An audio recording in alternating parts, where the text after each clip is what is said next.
सर्व श्रोत्यांना आदरपूर्वक नमस्कार. मागील भागात आपण शुकाचार्यांची ब्रह्मदृष्टी याविषयी माहिती पाहिली. द्वापार युगाच्या समाप्तीचा काळ होता. बद्रीनारायणाला जाताना रस्त्यात केशवप्रयाग नावाचे एक स्थळ लागते. तेथे व्यासांचा आश्रम आहे. सरस्वतीच्या किनारी व्यास आश्रमात व्यास नारायण राहत असत. एके समयी त्यांना कलियुगाचे दर्शन झाले. 5000 वर्षानंतर विश्वात काय होईल हे त्यांना दिसून आले.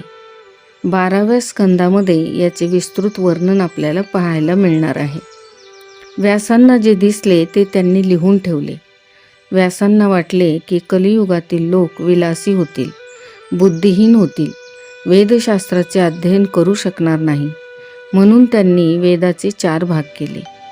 वेदाचे जरी अध्ययन केले तरी वेदाच्या तत्वाचे ज्ञान आणि त्याचे तात्पर्य त्यांना कळणार नाही. म्हणून 17 पुराणांची रचना व्यासांनी केली. महाभारत हे एक समाजशास्त्र असून त्यास 5वा वेद असे म्हटले आहे. महाभारत प्रत्येकाच्या घरात आणि मनात हे चालू असते. सद्वृत्ती आणि असद्वृत्ती यांचे युद्ध म्हणजेच महाभारत होय. जीव म्हणजे धृतराष्ट्र होय. डोळे नसलेला धृतराष्ट्र नव्हे. जो कामांध तो धृतराष्ट्र समजावा. म्हणजे आंधळा कोण? जो विषयानुरागी आहे तो. दुःखरूप कौरव अनेक वेळा धर्माला मारण्यास जातात. युधिष्ठिर आणि दुर्योधन रोज लढत असतात. दुर्योधन आजही येतो. प्रभूच्या भजनासाठी भगवंत दररोज 4 वाजता उठवीत असतात.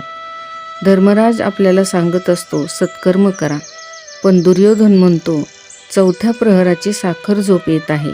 इतक्या सकाळी उठण्याची काय आवश्यकता आहे? तू अजून आराम कर. तुझे कुठे काय बिघडते? धर्म अधर्म याप्रमाणे अनादिकालापासून लढत आहेत. दुष्ट विचाररूपी दुर्योधन हा प्रत्येक माणसाच्या मनात असतो. युधिष्ठिर हा धर्माचे स्वरूप होय. धर्म हा धर्मराजाप्रमाणे सर्वांना प्रभूजवळ नेतो आणि अधर्म दुर्योधन हा माणसाला प्रपंचात गुंतवत असतो आणि त्याचा विनाश करतो. धर्म देवाला शरण गेला तर त्याचा विजय होतो आणि अधर्माचा विनाश होतो. म्हणजे अशा प्रकारे महाभारत हे प्रत्येक घरात, प्रत्येक माणसाच्या मनात, सर्वच ठिकाणी रात्रंदिवस आपल्याला चाललेले पाहायला मिळते. फक्त ते ओळखण्याची बुद्धी असणे गरजेचे आहे. व्यासांनी इतके ग्रंथ रचले पण तरी त्यांच्या मनाला काही शांती मिळेना. कारण ज्ञानी पुरुष आपल्या अशांतीचे कारण आपल्यातच शोधत असतात. आपल्या दुःखाचे कारण बाहेर नसतेच मुळी, ते आपल्या आतच असते. मुख्य म्हणजे अज्ञान आणि अभिमान ही दोन्ही दुःखांची कारणे होय. श्री व्यास आपल्या अशांतीचे कारण आपल्या आतच शोधू लागले. मी कोणते पाप तर केले नाही ना? अज्ञानी जन अशांतीचे कारण बाहेर शोधतात, परंतु ज्ञानी ते कारण आपल्या आतमध्येच शोधत असतो. केलेल्या पापांची आठवण ही कोणालाच नसते. पापाचा कोणीही विचार करत नाही. व्यासांना अशी चिंता वाटू लागली की माझ्या हातून एखादे पाप तर घडले नाही ना? मी निष्पाप आहे, पण माझ्या मनाला सारखे काय खटकते आहे? माझे कोणते कार्य अर्धवट राहिले आहे?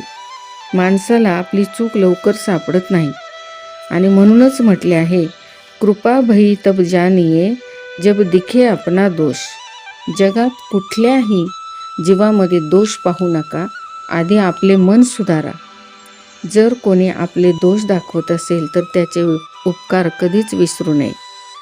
मग व्यासांच्या मनाला लागलेली ही चिंता भगवंताने ओळखली आणि व्यासांच्या संकल्पानुसार भगवंताने नारदाला व्यासांकडे जाण्याची प्रेरणा दिली. कीर्तन करीत करीत नारद त्या ठिकाणी येऊन पोहोचले. पुढील संवाद पाहूया उद्याच्या भागामध्ये.